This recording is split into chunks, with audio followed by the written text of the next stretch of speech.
it's Talisa coming back to another video, and today's video is going to be a mukbang. I'm going to be telling you guys what happened in my accident, how I'm in this brace and everything like that. So I have some sushi right here. This is what's it, crispy California roll with no cucumber, light avocado, and light cream cheese.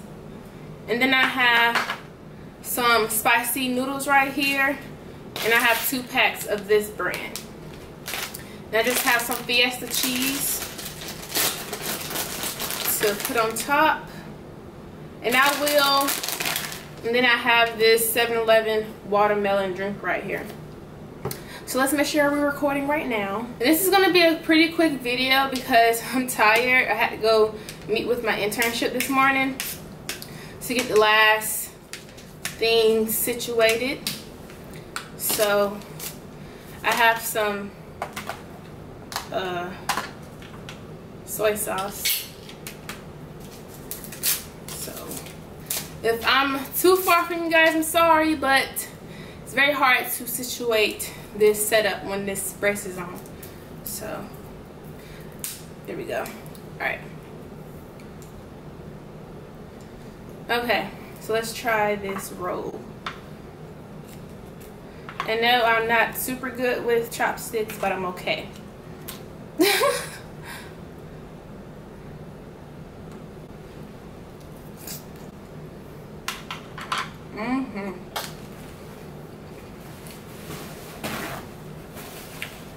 So good. Okay.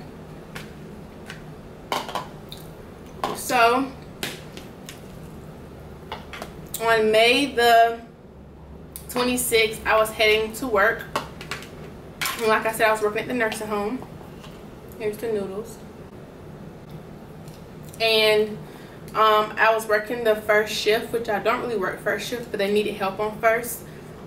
So I just decided to help.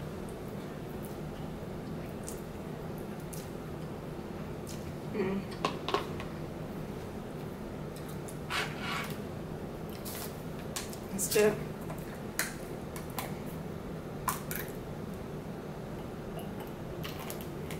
I got off work and I was leaving to come back to Rock Hill because I work in York. And I was leaving York. I had stopped by the store and all that and got some things. It had been raining for 3 weeks straight down here. I don't know if you live near South Carolina and Georgia area, North Carolina area. It had been raining for weeks. And the roads in Rock Hill don't really have a lot of flood, a lot of drains, and it floods very easily. So I was driving and I noticed it was raining. So my tires on my old car was real slippery, so I knew to drive slow.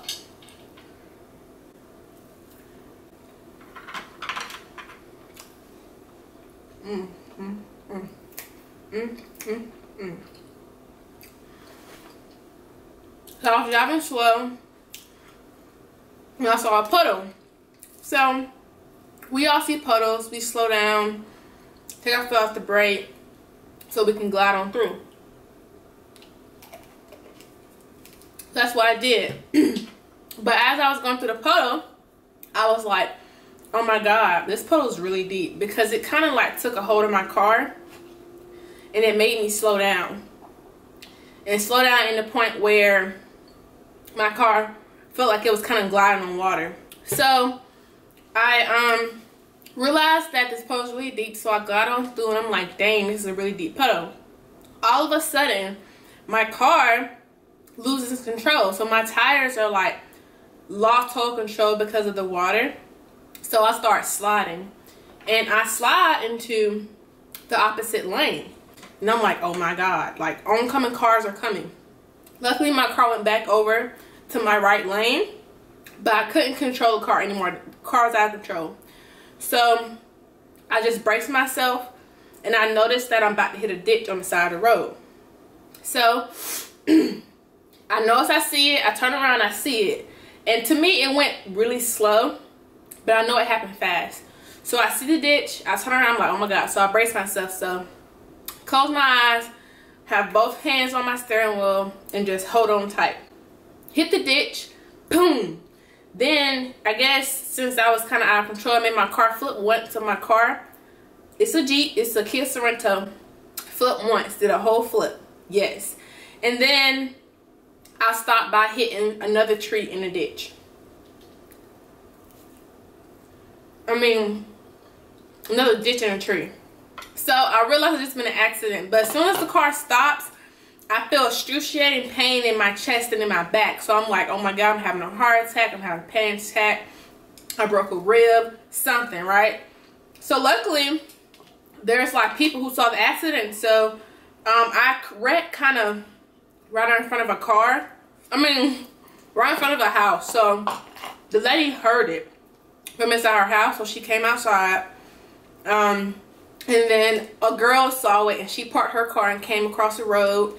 And then a off-duty fireman was driving and heard, I guess, the 911 call, and he came as well. So the girl who stopped her car and came, she called 911 for me. She was like, are you okay? I was like, just please call 911, my chest is burning. So she calls 911, and then the off-duty fireman comes and makes sure that I'm still alive, make sure, you know, nothing isn't visibly broke. And he's asking me about my pain level. He's asking me where's my phone. And my phone was in my cup holder when I wrecked. So it flew somewhere. I didn't know where it had went. So I just told him what it looks like and if he can find it. So he found it and he let me unlock it. He asked me who do I need to call. And I said my mom. I said her name is Mommy in my phone. So he calls my mom and he's like, here, tell her, you know, because I can still talk, but it just hurt a little bit. So I said, Mom, I was in a car accident. And then she's like, what? And then he's like, ma'am, she's okay. I am whoever. Your daughter has been in an accident. And then I start crying because I'm like, oh my God, why? So then I start closing my eyes to control my pain. He's like, no, Talisa, wake up. Then that scares my mom on the phone. And she's like, oh my God. And then they were like 2 hours, they was like 3 hours away because I live 2 hours from home. So they were 3 hours away because they were like not in my city, they were like a city over. So basically I told her I was in an accident. He said that I was okay, I'm just having chest pains and that we're gonna go to the hospital. So they called the ambulance and my mom and dad is on the way, but they're 3 hours away and my brother is 2 hours away. So my brother starts heading down here before them. And so the ambulance gets there, they're asking me, you know, what's wrong. They put a neck brace on me because they don't know what's wrong with me. They get me in the stretcher, and y'all, that pain was excruciating pain. I've never felt pain like that in my life. It hurt to breathe, it hurt to talk. I just really thought something internally was wrong. So they get me on a stretcher, they get me in the back of the ambulance, and they're asking me all these questions, asking for my insurance, asking what happened, blah, blah, blah. And then they just make sure that I'm comfortable by putting a pillow on me. I wanted medicine in the ambulance, but they can't do that. But that's what I wanted because I was just like dying of pain.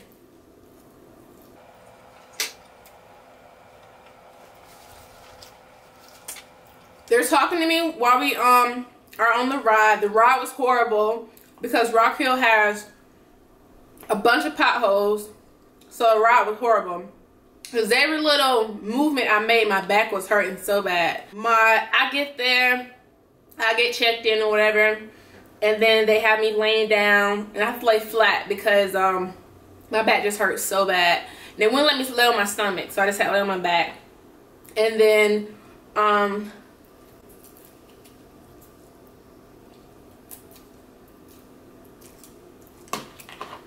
the nurse comes in and she tells me her name. She gets somebody to draw my blood, and then the doctor comes in and he asks me what's wrong. So he said you have to get a CAT scan, you have to get an X-ray, MRI, and all that because they don't know what's wrong yet. So he sets all that up, and then I think then they also said I had to do a urine sample to make sure there was no bleeding in my urine, to make sure anything internally wasn't wrong. So then I don't remember if I got medicine before I went to, yeah, I did. I think I got a dose of morphine, IV, before I went to get my x-ray and CAT scans and all that. Because when I tell you my pain was excruciating, y'all, it was excruciating. And the thing about it with your back and your spine, any movement you do, you're basically moving some muscles or some type of bone in your spine and your back, because it basically supports a lot. So I was hurting so bad. So then I go get my x-rays, and they're like, when they transfer me, they're using like the blanket method under me, but they're pulling me, y'all. They're pulling me, and my back is hurting. So I'm screaming in the x-ray room because I cannot take this, because they're like picking me up and pulling me. So that pressure is going directly to my back. I'm just like, oh my God, y'all are going to kill me. Like, come on. My mom comes, my dad, and they're just like, and they see that I'm okay. Like, nothing's wrong with me. Nothing, no scratches, no nothing. It's just my back and my chest. And they noticed that, like, I look fine. So my brothers and my dad is like, okay, we got to get the car. It was towed here. We got to go pick it up or whatever. Or do whatever they had to do. So they're thinking it was just a little, little fender bit or whatever. Nothing too serious. And then once they get to the tow place, they see how the car looks. I'll show you again how it looks. And they're like, oh my God, Talisa, you are lucky to be alive. And I was like, oh, trust me, I know how the car looked. I didn't know it looked that bad. But when I was waiting on the ambulance, I was looking around. I noticed that it was really, really bad. He's like, sadly, you have a fracture. And I'm like, wait, like, what the world? And then you know I'm an exercise science major, so I know the muscles and the bones. And he was like, you have a T4 vertebrae compression fracture. And I'm like, my vertebrae? I mean, this makes sense now, but oh my God. So basically what he says that from the impact of the car hitting, it caused me to go forward. And since I went forward, my seatbelt was like, nah, bro, you ain't about to go forward. So it kept me back. So basically it was just like a forward back, really fast movement. And it caused my spine to just, caused my vertebrae to squish each other. And it caused it to squish each other so bad that my T4 vertebrae was compressed, fractured 50%. So that means that, you know, my regular vertebrae is 100%. That T4 one is 50%, so it's a lot shorter. So I basically lost height, and I lost that vertebrae. And bone can't regrow. It just heals. So basically, I won't get that part of my vertebrae back. It's forever gone. It's just have to grow around. So he said I need to be in the brace. I'm like, okay, maybe 2 weeks, whatever. He says 4 to 6 weeks. I'm like, okay. Or 2 to 4 weeks. I forgot, but something like that. So I'm like, okay, whatever. You know, I'm sad because I was just, you know, I had to my apartment. I was, you know, being a working woman. It was just like, what the world's going on? So then he brings the brace out, and I'm like, y'all expect me to wear that? Oh my God. Like, it was just so much. Y'all, I'm about to be done eating. One, I can't eat a lot because this brace is like hugging my stomach, so I eat less. And I'm tired, and yeah. So if you like this video, make sure you give it a thumbs up. Let me know what you want me to eat next as far as a mukbang. So I will see you guys in my next video. Thank you so much for watching, and thank you so much for being so supportive. Bye.